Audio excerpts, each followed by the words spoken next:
Narito tayo ngayon sa Benguet Sports Complex, dito sa Wangal La Trinidad, Benguet, kung saan isinasagawa ang Karaa Meet 2026. Muling nagsisilbing host province ang Benguet para sa taunang palaro ng Cordillera Administrative Region Athletic Association o Karaa Meet 2026 na ginaganap mula Pebrero 22 hanggang 27, 2026. Nasa mahigit 7,000 atleta at coaches mula sa iba't ibang lalawigan at lungsod ng Cordillera. Kabilang sa mga delegasyong kalahok ang mula sa Baguio City, Benguet, Tabuk City, Abra, Apayao, Kalinga, Ifugao at Mountain Province. Kasama ang mga kabataang atleta sa iba't ibang sporting events tulad ng athletics, basketball, volleyball, swimming, taekwondo at iba pa. Katulad ni Rodelyn mula sa Benguet, nagwagi siya sa 400-meter dash athletics ay masayang ibinahagi ang kanyang karanasan.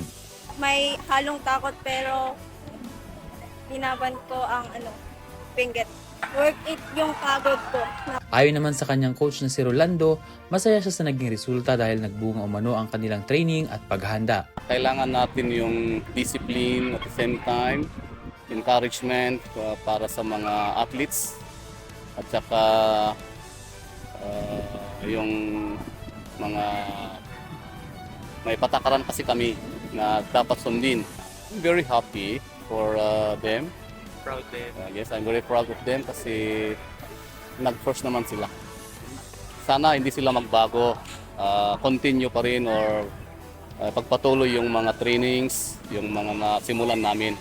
Layunin ng palaro na maipamalas ang husay at talento ng mga mag-aaral sa rehiyon.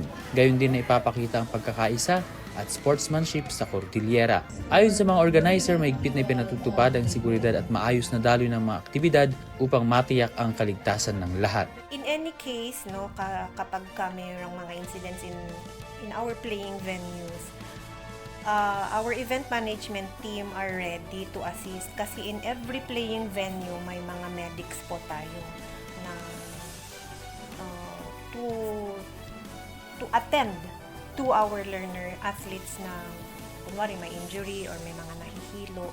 Andun po sila, prepared po sila to manage the incident.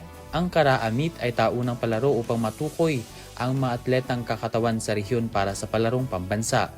Patuloy namang hinihikayat ang publiko na makiisa at suportahan ang mga atletang Cordilleran sa buong linggo ng palaro. Ben Pong Sila para sa mata ng Agila Northern Luzon, matatag, matapang, matapat.